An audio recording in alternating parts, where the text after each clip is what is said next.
what is your passion in life? I hate this question. It is one of the major questions that I struggled with growing up and took most of my thinking. Why is it so hard to figure out what it is that I enjoy or love doing? Is it that I don't think it is money generating, or is it actually that I don't know what brings me happiness or fulfillment? This list of questions is never ending, and every time I think about this, it is a loop of continuous questions that would lead to more questions until it gets way too much, and then I prefer to just put this on the side and try not to think of it anymore. With this being a continuous cycle and a repetitive topic, it became a source of resentment. And the easy way out is to just convince myself that I don't really have a passion and there's nothing that is actually resonating with me. So let me go with the flow and see where that takes me. Do you relate? Hi and welcome back to So Why Wait. If you're new here, my name is Dana, and on this channel we talk about the life of a Gen Z and what I wish somebody has told me when I was younger. Passion. So it is such a lovely and fulfilling feeling. That's a tongue twister. So it's that fuel, that energy that pushes you every day to do more, to learn more, because it feels so good to have those bursts of happiness.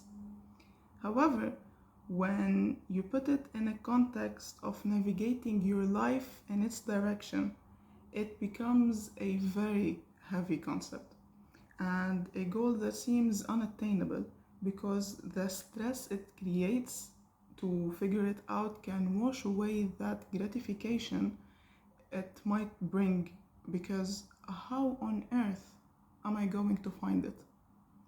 So here is a spin on that. You may be a few steps ahead and already know what your passion is, but just for some reason it might be a bit overwhelming that you know what your love is or you know what you enjoy doing, but maybe it is not money generating, or your family or surroundings, your friends, they don't approve of it. There are no resources, there is not enough support, there is no appreciation, there is no idol or a person to look up to that has been already there or done that. So all of this might lead you to thinking that, is it actually all worth it? Because it doesn't seem like it. I am not feeling this fulfillment and it feels like a dead end.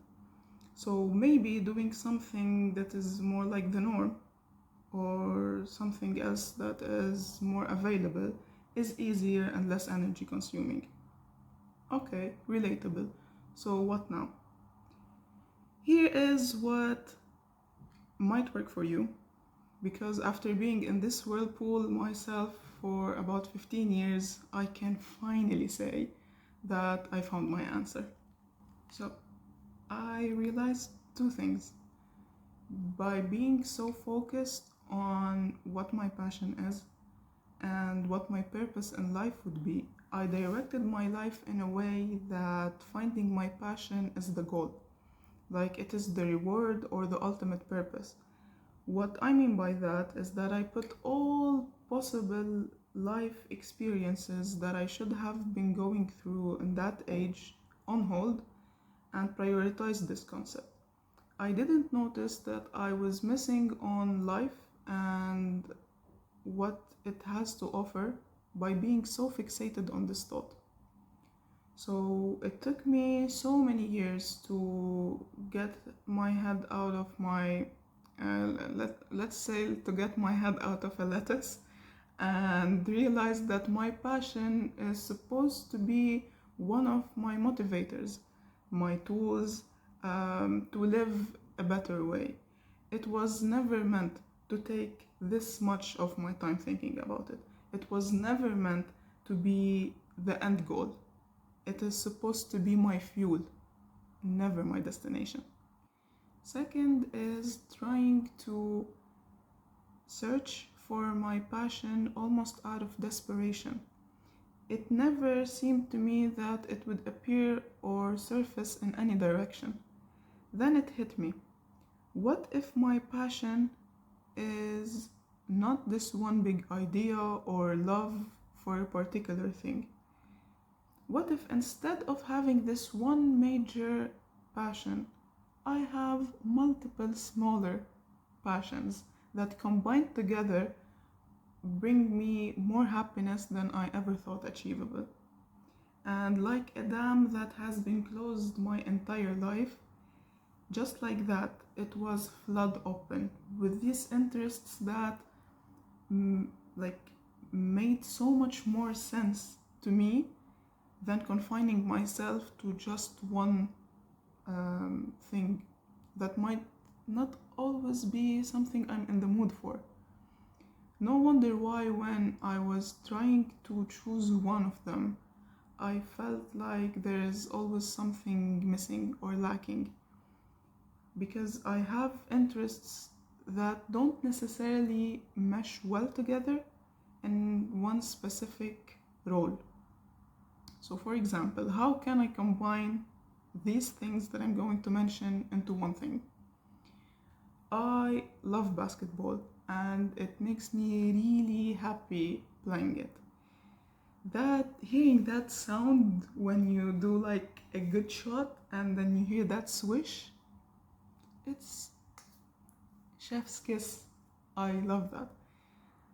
Add to it, for example, I enjoy handy stuff like assembling puzzles, drawing on different material, fixing tools by myself. Like, what do you mean your blender is not working? I'm going to reassemble it to pieces, check what is wrong with it, and fix it if it's possible.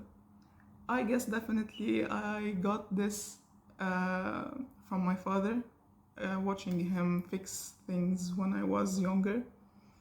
Or having, for example, a guide and a bunch of stuff to put together. Love. Also, add to that, I am artsy but shy about it. So I'm still like, it's kind of a learning process to get better at it. For example, drawing. Music. It speaks to my soul through goosebumps. And I have always had an inclination to learn how to play an instrument. So add to that, for example, I enjoy reading and even more writing. I have always had this like sense of wanting to write a book. Then I push it away, maybe later. Taking photos and nature, because why not? I'm also drawn to knowing more interesting facts about the world that we live in. Like, on top of my mind, I have, like, for example, astronomy, nature, animals, geology, astrology, and recently AI. Or traveling. Don't even get me started on this one, but this is a topic for another time. But on top, like, a spoiler alert, I have recently experienced that traveling is like a cure to my soul, to my brain, to my body. Lovely. With these being some of the things that really fuel me, it is almost impossible to have a career in one of them or to limit all of these into one passion, because every single thing gives me meaning and gives purpose to my life. This is where I was 100% sure that confining myself to one solid container to fit in the world or in the environment that I live in it would only mean that I am not being true to myself. And because this is a topic for another time as well, all I can say now is that after many experiences in life, you will reach to a golden rule that being true to myself is the only way I will live my life. So allow yourself to feel at ease and experience different things without having that pressure. This will make you have genuine feelings about any activity you might be going through or any situation you might be going through. It will enable you to discover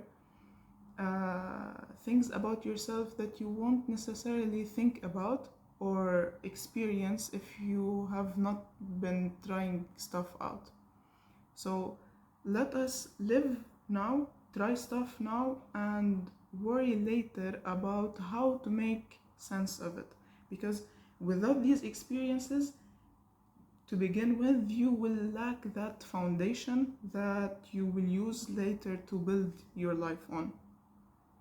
So I know this is a big subject, and this could easily be part two for this one to connect the dots.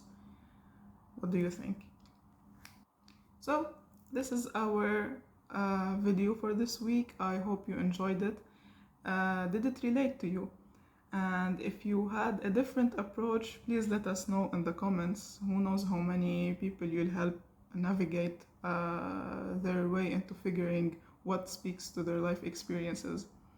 Also, feel free to let me know what you'd like to talk about next through comments, or you can reach out to me on TikTok or Insta. And as I always say, until next time.